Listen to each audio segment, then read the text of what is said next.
It was a quiet Tuesday afternoon at Prestige Auto Dealership, where James Carter ruled with an iron fist. As the manager of one of the most prestigious car dealerships in town, James prided himself on maintaining high standards. He wore expensive suits, carried himself with confidence, and spoke to customers with just enough charm to close deals, but also enough authority to make it clear who was in charge. On this particular day, however, his usual routine would be disrupted by someone completely unexpected. The showroom was sparkling clean, with rows of gleaming cars reflecting sunlight streaming through the large glass windows. Employees moved around quietly, polishing surfaces and organizing brochures. Everything seemed perfectly normal until the door swung open. A tall man walked in, dressed in a way that immediately drew attention. His oversized sunglasses covered half his face, while a thick gold chain hung around his neck. Baggy jeans paired with a bright red jacket made him look like he belonged on a concert stage rather than inside a luxury car dealership. To James, who valued sophistication above all else, the man's appearance screamed out of place. James sighed inwardly but forced a smile as he approached the newcomer. "Welcome to Prestige Auto," he said smoothly, his tone polite but slightly strained. "How can I assist you today?" The man grinned widely, revealing a set of dazzling white teeth. "Hey there, bruv," he said cheerfully. "I'm looking for a ride. Something fast, flashy, top-notch stuff." James raised an eyebrow. This guy didn't exactly scream potential buyer. Still, appearances could sometimes be deceiving. With years of experience under his belt, James decided to test the waters. He gestured toward one of their mid-range sedans. "This might interest you. It's reliable, efficient." But before he could finish, the man interrupted him with a loud laugh. Nah, fam, I need something flashier, like those ones over there." He pointed dramatically at the luxury sports cars parked behind velvet ropes, clearly unimpressed by James's suggestion. James felt irritation bubbling beneath his polished exterior. This customer was already proving difficult. Still, professionalism demanded patience. "Those are our premium models," James explained, his voice clipped. "They start at 6 figures. Do you even know what kind of commitment that requires?" Instead of backing down, the man chuckled again. "Oh, trust me, bruv, I can handle it." At this point, James was convinced the man had no idea what he was talking about. Determined to get rid of him quickly, James launched into a condescending lecture about credit scores, financial responsibility, and the importance of being realistic when shopping for expensive items. He spoke slowly, as though addressing a child, emphasizing every word to drive home his point. As James droned on, the man simply leaned against a nearby pillar, grinning as if he found the whole situation amusing. When James finally finished, he crossed his arms and waited for the inevitable retreat. Surely this nuisance would leave now, but instead the man extended his hand. "Nice meeting you, bruv. Name's Big Shaq." James froze. That name sounded familiar, but surely not the Big Shaq. No way. Shaking off the thought, he forced a polite nod and watched as the man strolled out of the showroom. Little did James know this encounter was far from over. Later that evening, as James sat in his office reviewing sales reports, his phone buzzed. It was a message from corporate headquarters, a rare occurrence that usually meant trouble. Curious, he opened the email and nearly dropped his phone. Attached was a memo announcing a surprise visit from none other than the owner of the dealership chain, Malik Big Shaq Thompson. Apparently, the eccentric billionaire rapper turned businessman liked to make unannounced inspections of his properties. And according to the memo, he was scheduled to arrive tomorrow morning. James's blood ran cold. Could it be? Was the strange customer from earlier really Big Shaq? Panic set in as he replayed their interaction in his mind. Had he insulted the boss without realizing it? Desperate for answers, James pulled up footage from the security cameras. Sure enough, there was the man in question, strutting through the showroom like he owned the place, which apparently he did.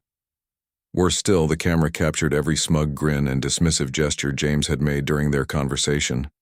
Realizing the gravity of his mistake, James scrambled to prepare for the impending disaster. He ordered his staff to deep clean the showroom, rearrange the displays, and memorize Big Shaq's favorite quotes, which he hastily Googled. He even practiced greeting customers with exaggerated enthusiasm, hoping to salvage whatever impression he could. But despite his efforts, James couldn't shake the feeling that he was already doomed. After all, how do you explain away insulting your own boss? The next morning arrived too quickly. James stood near the entrance, pacing back and forth as he waited for Big Shaq to arrive. His stomach churned with anxiety, and beads of sweat formed on his forehead despite the air conditioning. Finally, the moment came. Big Shaq entered the showroom flanked by 2 bodyguards and a small entourage. Gone were the baggy jeans and red jacket. Today he wore a tailored suit that somehow still managed to look effortlessly cool. His confident stride silenced every employee as he approached the front desk. James stepped forward, forcing a nervous smile. "Mr. Thompson, welcome back to Prestige Auto. We're so honored to have you here." Big Shaq tilted his head, studying James with a sly grin. "Back, huh? So we've met before?" James swallowed hard. There was no point denying it. "Yes, sir. Yesterday, actually. I must admit I didn't recognize you at first." Big Shaq laughed loudly, causing several employees to jump. "Oh, I think you recognize me just fine, Bruve. You gave me quite the lecture about financial responsibility. Very educational." The room fell silent. James felt his cheeks burning. As he stammered, "Sir, please allow me to apologize. I had no idea." But Big Shaq cut him off with a wave of his hand. "Relax, fam. I'm not here to fire you or anything. Yet." His tone was light, but the underlying threat was clear. Over. The next hour, Big Shaq toured the facility, asking pointed questions and making notes on a clipboard. Every comment he made sent waves of anxiety through the staff, especially James, who hovered anxiously at his side. Finally, they returned to the showroom, where Big Shaq turned to address the team. "Listen up, everyone. I like what I see here, mostly. But let's talk about service. Customers come first, yeah? Doesn't matter if they're rocking designer suits or tracksuits, treat everyone like royalty, got it?" He locked eyes with James as he spoke, leaving no doubt whom the message was intended for. For James, this moment marked the beginning of a long journey toward redemption. Would he rise to the challenge, or would his career crumble under the weight of his own arrogance? Only time would tell. The moment Big Shaq left the dealership, James felt as though he'd been punched in the gut. His mind raced with thoughts of what might happen next. Would he lose his job? Would corporate headquarters decide to strip him of his position altogether? The uncertainty gnawed at him like a relentless beast. But more than anything, James couldn't shake off the humiliation of realizing that he had insulted his own boss. Someone who could crush his career with a single phone call. As soon as, the entourage disappeared from view, James called an emergency meeting with his staff. The showroom was eerily quiet as employees gathered around him, their faces pale and worried. They had all witnessed Big Shaq's visit and knew exactly why James looked so shaken. "Listen up," James began, his voice trembling slightly despite his attempts to sound authoritative. "We've got a problem. That man, the one I spoke to yesterday, is Malik Big Shaq Thompson, our owner. He owns this entire chain of dealerships." A collective gasp rippled through the room. Everyone remembered the strange customer from the day before, the one wearing baggy jeans and a red jacket. No one had suspected he was anyone important, least of all their boss. James continued, pacing back and forth like a caged animal. "I made a mistake. A big one. I treated him poorly because I didn't recognize him. Now, we need to fix this before it's too late." His words hung heavy in the air. Some employees exchanged nervous glances while others stared at the floor, unsure of what to say. James knew they were scared, not just for him but for themselves. If Big Shaq decided to shut down the dealership or replace management, everyone would suffer.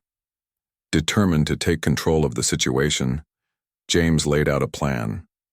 First, he ordered a deep cleaning of the entire facility.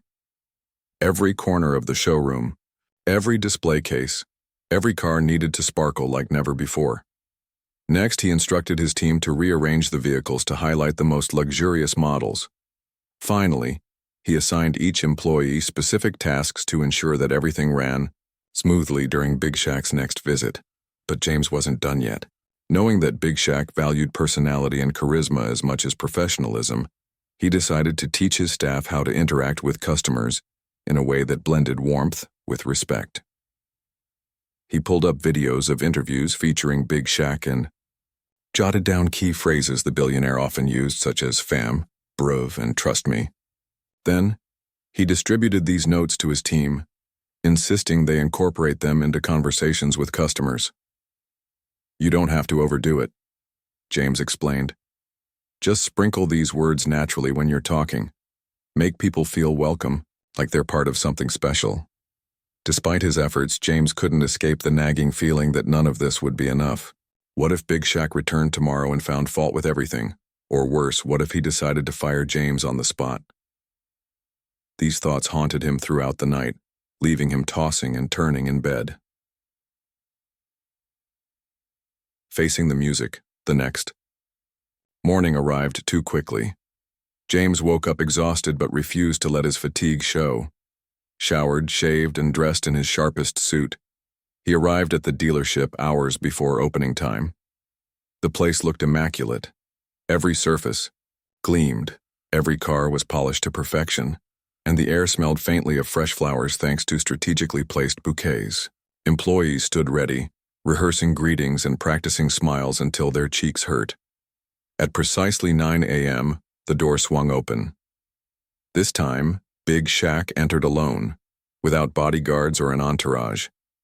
Dressed casually in jeans and a designer hoodie, he strolled into the showroom with the same confident swagger that had caught everyone's attention the first time. James stepped forward immediately, plastering a wide smile across his face. "Good morning, Mr. Thompson. Welcome back to Prestige Auto. It's truly an honor to have you here again." Big Shaq raised an eyebrow, clearly amused by James's overly enthusiastic greeting. "Morning, bruv. Looks like you've been busy since my last visit." "Yes, sir," James replied, gesturing toward the showroom. "We've made some changes based on your feedback. Please let me show you around." For the next hour, James guided Big Shaq through the facility, pointing out improvements and explaining new initiatives. He highlighted the updated layout of the showroom, the enhanced lighting system, and even the freshly brewed coffee station designed to make customers feel at home. Throughout the tour, Big Shaq listened intently, nodding occasionally but rarely speaking. Finally, they returned to the main showroom where Big Shaq turned to address the team. "All right, fam," he said, his voice loud enough to silence the room. "Let's cut to the chase. I like what I see here. You've put in effort, and it shows. But remember this, no matter how fancy your cars are or how clean your floors look, none of it matters if you don't treat your customers right." He locked eyes with James as he spoke, his expression unreadable. "Yesterday you gave me a lecture about financial responsibility. Today I'm giving you one about respect. Doesn't matter what someone looks like or how they dress. Treat everyone like they're walking gold, yeah?" James nodded vigorously, sweat trickling down his temple. "Absolutely, Mr. Thompson. Thank you for reminding us of that lesson." Big Shaq smirked. "Don't thank me yet, bruv. Actions speak louder than words. Show me you mean it." With that, he turned and walked out of the showroom, leaving behind a stunned group of employees and a very anxious manager. Redemption or ruin. Over the following days, James threw himself into improving the dealership's operations. He implemented daily training sessions for his staff, focusing not just on sales techniques but also on customer service. Role-playing exercises became a regular part of the routine, with employees practicing scenarios ranging from handling difficult customers to upselling luxury vehicles. James also introduced a new policy. Every customer who visited the dealership would receive personalized attention. Whether they were browsing entry-level sedans or test-driving top-tier sports cars, each visitor was treated like royalty. Employees greeted them warmly, offered refreshments, and took the time to understand their needs before making recommendations. Further motivate his team, James created a reward system. Employees who received positive feedback from customers earned bonuses, while those who went above and beyond were recognized publicly during weekly meetings. Slowly but surely, the atmosphere at Prestige Auto began to shift. Morale improved, productivity increased, and sales started to climb. Meanwhile, James kept a close eye on customer reviews and feedback forms. He noticed a recurring theme. Visitors praised the dealership's friendly staff, attentive service, and overall experience. Encouraged by these results, he compiled the data into a detailed report and sent it directly to corporate headquarters. A few days later, he received a reply, an email from Big Shaq himself. It was brief, but impactful. "Good work, bruv. Keep it up." Though short, the message filled James with hope. For the first time since that fateful Tuesday, he allowed himself to believe that maybe, just maybe, he could turn things around. Lessons learned. Reflecting on everything that had happened, James realized something profound. Insulting Big Shaq had been the wake-up call he desperately needed. It taught him humility, empathy, and the importance of treating everyone with respect, regardless of appearances. In the weeks that followed, James continued to push for excellence at Prestige Auto. Sales soared, customer satisfaction ratings reached record highs, and morale among employees improved dramatically. Even Big Shaq seemed pleased, sending occasional notes of encouragement whenever he reviewed the dealership's performance reports. One evening, as James sat in his office reviewing quarterly numbers, he thought back to that embarrassing encounter. Though painful at the time, it had ultimately transformed him, not just as a manager but as a person.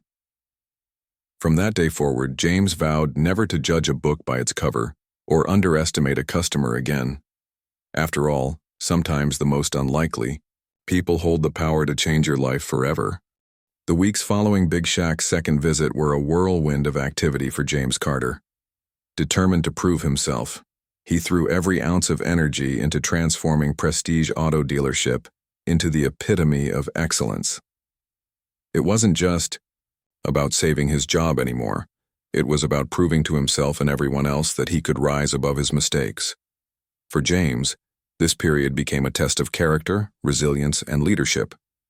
Every morning, James arrived at the dealership before sunrise, ensuring everything was perfect before the first customer walked through the door. He personally inspected each car, running his fingers along their polished hoods to check for dust. The showroom floor sparkled under bright lights, while fresh flowers added a touch of elegance to the space. Even the air carried a subtle scent of citrus designed to create a welcoming atmosphere. But James knew that appearances alone wouldn't be enough.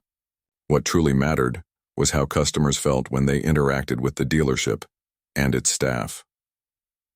To address this, he introduced a series of training programs aimed at improving customer service. Role-playing exercises became a daily routine, where employees practiced handling difficult situations with grace and professionalism. James emphasized empathy, teaching his team to listen actively and respond thoughtfully rather than rushing to close a sale. One of the most significant changes James implemented was a policy called Customer First. Under this initiative, every employee was required to greet visitors within 10 seconds of their arrival, whether it was offering a warm smile, shaking hands, or simply asking if they needed help. The goal was to make customers feel valued from the moment they stepped inside. To reinforce these efforts, James created a reward system. Employees who received glowing feedback from customers earned bonuses, while those who went above and beyond were recognized during weekly meetings. A leaderboard displayed top performers, fostering healthy competition among the staff. Slowly but surely, the culture of the dealership began to shift. Small wins, big changes as the weeks passed. The impact of James's initiatives became evident. Sales figures started climbing, and customer satisfaction ratings reached an all-time high. Feedback forms praised not only the quality of the cars but also the exceptional service provided by the staff. Customers frequently mentioned how welcomed and respected they felt during their visits. One day, a young couple entered the showroom, clearly nervous about buying their first car. James noticed them lingering near a compact sedan, whispering to each other as they examined the price tag. Instead of pressuring them to make a decision, one of the sales associates approached gently, introducing herself and asking open-ended questions to understand their needs. By the end of the conversation, the couple left smiling, having purchased a vehicle that fit both their budget and lifestyle. Later that evening, James reviewed the feedback form submitted by the couple. They wrote, "We've never felt so comfortable. At a dealership, everyone here treated us like family, thank you." Reading those words filled James with pride, not just because of the sale, but because his team had successfully embodied the values he'd worked so hard to instill. Word of mouth spread quickly, and soon Prestige Auto became known not just for its luxury cars, but also for its outstanding customer experience. Local newspapers even featured the dealership in a positive article titled, "Prestige Auto, Where Service Meets Sophistication." Despite these successes, James remained cautious. He knew that Big Shaq would eventually return for another inspection, and nothing less than perfection would suffice. Every night he stayed late in his office, poring over reports, analyzing data, and brainstorming ways to further improve operations. A visit from corporate. One Friday afternoon, James received an email from corporate headquarters. His heart skipped a beat as he opened it, fearing the worst. But instead of bad news, the message contained praise for him. "Dear Mr. Carter, we are pleased to inform you that Prestige Auto has shown remarkable improvement in recent months. Customer satisfaction scores have increased significantly, and sales figures reflect a steady upward trend. Keep up the excellent work. Sincerely, Corporate Management Team." Reading the email brought tears to James's eyes.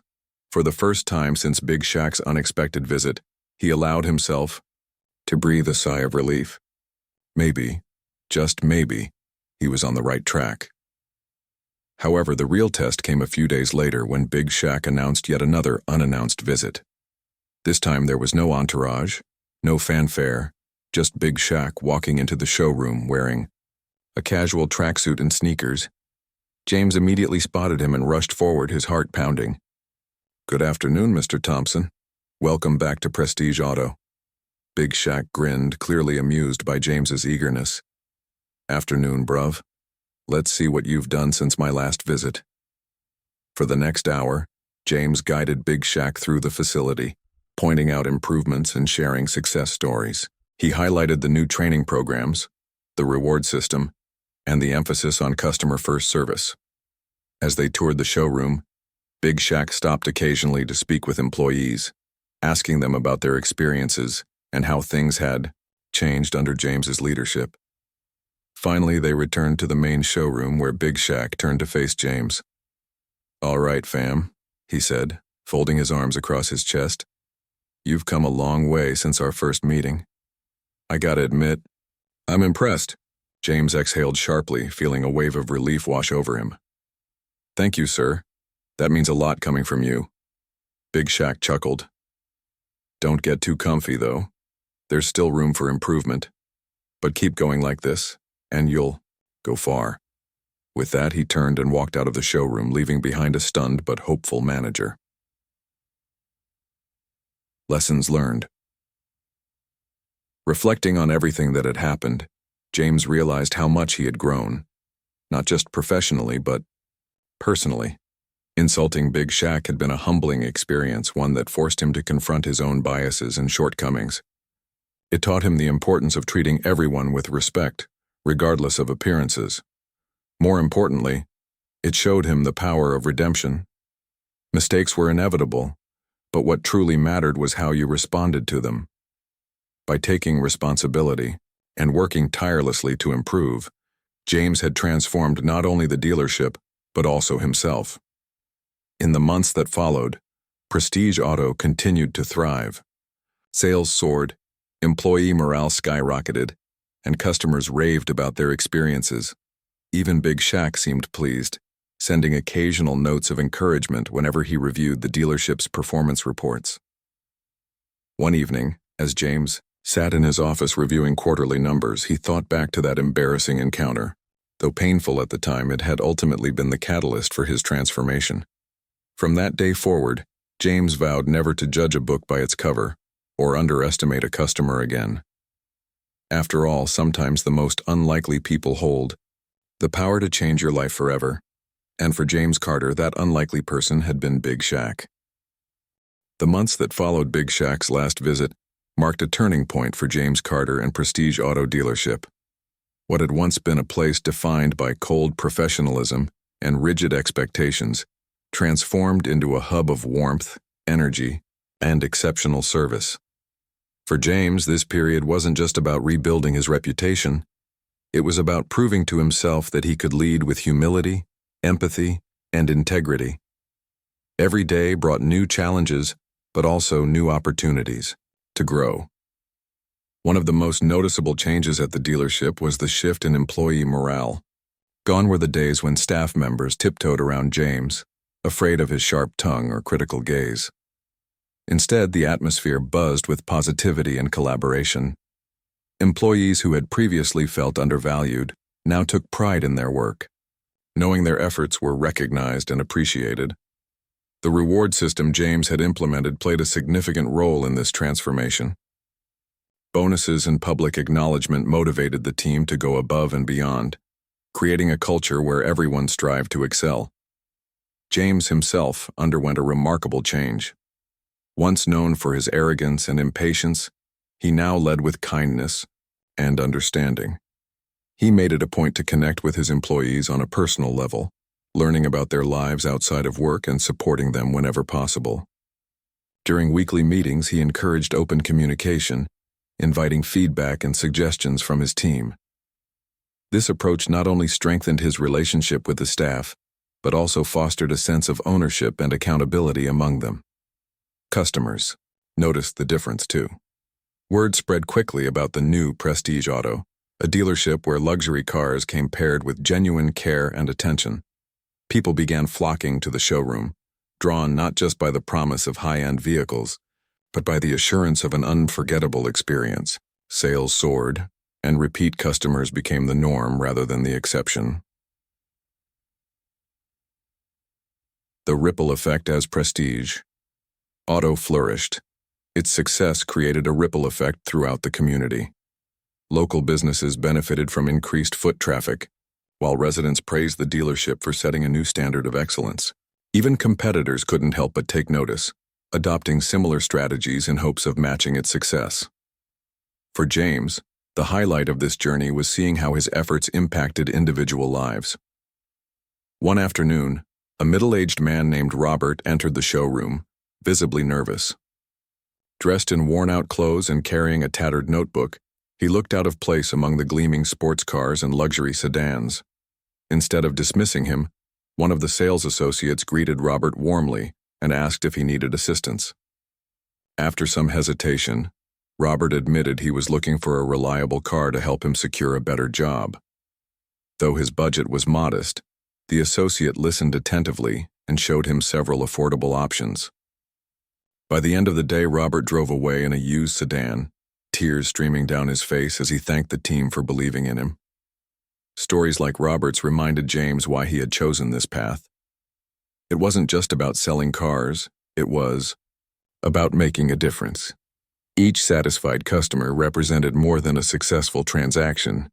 They symbolized trust, hope, and the power of human connection.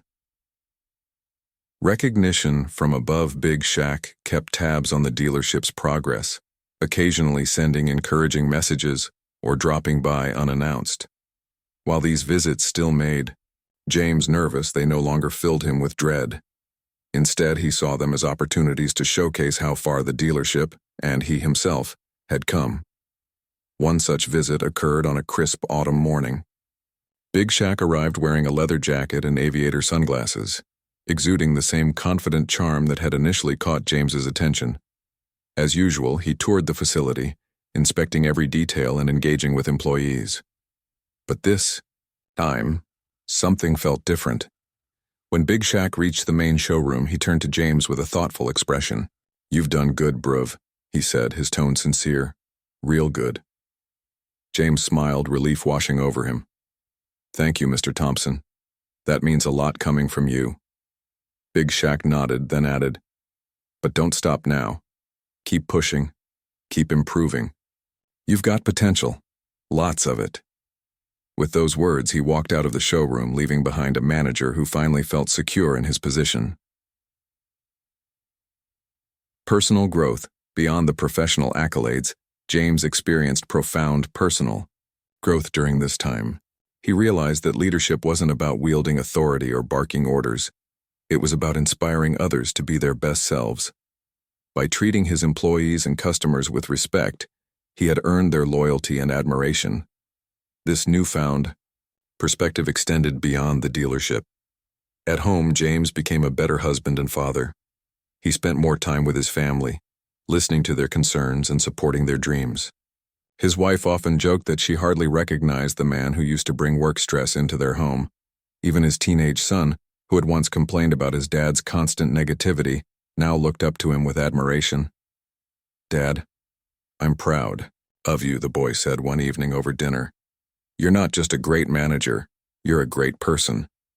Those simple words brought tears to James's eyes. They reminded him that true success wasn't measured by promotions or profits. It was measured by the impact you had on others. Looking ahead as the year drew to a close, James reflected on how much had changed since that fateful Tuesday, when he first encountered Big Shaq. From the humiliation of insulting his boss to the triumph of transforming Prestige Auto, every step of the journey had shaped him into a better leader and a better human being. He knew there was still room for improvement. No matter how successful the dealership became, complacency was the enemy of progress. James vowed to continue innovating, finding new ways to delight customers and empower his team. One evening, as he stood in the empty showroom after closing hours, James allowed himself a moment of quiet reflection. The lights glowed softly overhead, casting a warm glow on the rows of gleaming cars.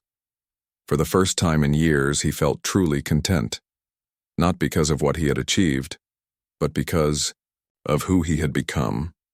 Insulting Big Shaq had been the wake-up call he never expected but desperately needed. It taught him humility, empathy, and the value of treating everyone with respect. And in the end, those lessons transformed not only his career, but also his life. From that day forward, James vowed never to judge a book by its cover, or underestimate a customer again. After all, sometimes the most unlikely people hold the power to change your life forever, and for James Carter, that unlikely person had been Big Shaq. Months turned into years, and James Carter's transformation from a rigid manager to an empathetic leader became the stuff of legend within Prestige Auto Dealership. What had once been a tense and hierarchical workplace evolved into a thriving community where employees felt valued, customers felt respected, and success seemed inevitable. For James, this final chapter wasn't just about celebrating his achievements. It was about ensuring that the lessons he'd learned would endure long after he was gone. By now, Prestige Auto had become one of the top-performing dealerships in Big Shaq's entire chain. Sales figures soared, customer satisfaction ratings hit record highs, and employee retention rates improved dramatically. Local newspapers frequently featured glowing articles about the dealership, praising its innovative approach to customer service and its commitment to excellence. Even competitors began adopting similar strategies, though none could quite replicate the magic that James and his team had created. But for James, the real victory lay not in numbers or accolades. It lay in the lives he had touched along the first acronym. Celebrating success. A crisp spring morning, the dealership buzzed with excitement. Employees gathered in the showroom, their faces lit with anticipation. Rumors had been swirling for days about a special announcement from corporate headquarters, and everyone wondered what it might be. When Big Shaq walked through the door, dressed in a sharp suit and accompanied by two assistants carrying clipboards, the room erupted into applause. He grinned widely, waving at the crowd before stepping onto a small platform set up near the front desk. "All right, fam," he began, his voice booming across the room. "Let's cut to the chase. You've all done incredible work here, especially you, James." He gestured toward James, who stood frozen near the back of the room. As the spotlight shifted to him, James felt a mix of pride and nervousness. He stepped forward hesitantly, unsure of what was coming next. Big Shaq continued, addressing the entire team. Prestige Auto has become a shining example of what happens when leadership meets dedication. Under James's guidance, this dealership has achieved things I never thought possible, and today we're here to celebrate that success. With a dramatic flourish, Big Shaq revealed a trophy engraved with the words, Dealership of the Year. The room erupted into cheers as James accepted the award, his hands trembling slightly. "This is for all of you," James said, raising the trophy high. "None of this would have been possible without your hard work, your passion, and your belief in our mission. Thank you." Tears welled up in his eyes as he looked around the room, seeing the faces of people who had supported him through thick and thin. From the veteran sales associates to the newest interns, each person had played a role in this journey. Passing the torches, the celebration wound down. James found himself reflecting on the future. While he was proud of everything they had accomplished, he knew that true success wasn't about maintaining the status quo. It was about paving the way for others to grow. That evening, James called a private meeting with his senior staff. Sitting around a conference table, he shared his thoughts with them. "I'm not getting any younger," he joked, earning a few chuckles. "And while I plan to stick around for a while longer, I want to start preparing someone to take over when I eventually step down." The room fell silent as everyone processed his words. James smiled reassuringly. "Don't worry, I'm not going anywhere anytime soon. But I believe in building a legacy. We've worked too hard to let all of this disappear once I'm gone. So, starting today, I'll be mentoring potential successors. Whoever steps into my shoes will carry forward the values we've built together: respect, empathy, and a relentless pursuit of excellence." His announcement sparked a wave of determination among the team. Several employees expressed interest in the mentorship program, eager to learn from James and contribute to the dealership's ongoing success. A personal milestone. Outside of work, James's life continued to flourish. His relationship with his family grew stronger than ever, thanks to the changes he'd made in his leadership style. By prioritizing empathy and understanding at the dealership, he had unknowingly brought those qualities home, strengthening his bonds with his wife and children. One evening, as he sat on the couch watching his teenage son practice guitar, James felt a deep sense of gratitude. Gone were the days when his son avoided spending time with him. Now they shared jokes, discussed dreams, and even collaborated on household projects. "Dad," his son said suddenly, interrupting his strumming, "do you think I could work at the dealership someday?" James laughed, surprised by the question. "Of course, but only if you promise to bring the same passion and creativity you put into your music." His son grinned. "Deal." In that moment, James realized that his legacy extended beyond the dealership. It reached into his home, shaping the next generation. Former enemies, future friends. A few weeks later, James received an unexpected email from corporate headquarters. Attached was an invitation to a gala event honoring top performers across the dealership chain. Among the attendees listed was none other than Big Shaq himself. At the gala, James found himself seated next to Big Shaq during dinner. The billionaire leaned back in his chair, sipping champagne as he studied James with a knowing smile. "You've come a long way, bruv," Big Shaq said, raising his glass in a toast. "From insulting me to impressing me, you've earned every bit of this success." James chuckled nervously. "Thank you, sir. Honestly, I owe a lot of this to you. If you hadn't shown up that day, I don't know if I'd have realized how much I needed to change." Big Shaq nodded thoughtfully. "Sometimes people need a wake-up call to see their full potential. You rose to the challenge and look where it got you." For the first time, James saw Big Shaq not just as his boss, but as a mentor and friend. They spent the rest of the evening swapping stories, laughing about old memories and discussing ideas for the future. Leaving a lasting impact years later, when James finally decided to retire, Prestige Auto remained a beacon of excellence. His successor, a former intern named Maria, had risen through the ranks under his guidance, embodying the same values of respect, empathy, and innovation. On his last day, James stood in the showroom surrounded by employees, customers, and friends. Holding a microphone, he delivered a heartfelt speech. "When I first started here, I thought success was about numbers, sales figures, profit margins, awards. But I was wrong. True success is about people. It's about creating a place where everyone feels valued, where dreams are nurtured, and where kindness reigns supreme. That's the legacy I leave behind, and I couldn't be prouder." As the crowd applauded, James stepped down from the podium feeling a profound sense of fulfillment. Insulting Big Shaq had been the wake-up call he never expected but desperately needed. It taught him humility, empathy, and the value of treating everyone with respect. And in the end, those lessons transformed not only his career but also his life. From that day forward, James vowed never to judge a book by its cover or underestimate a customer again. After all, sometimes the most unlikely people hold the power to change your life forever. And for James Carter, that unlikely person had been Big Shaq.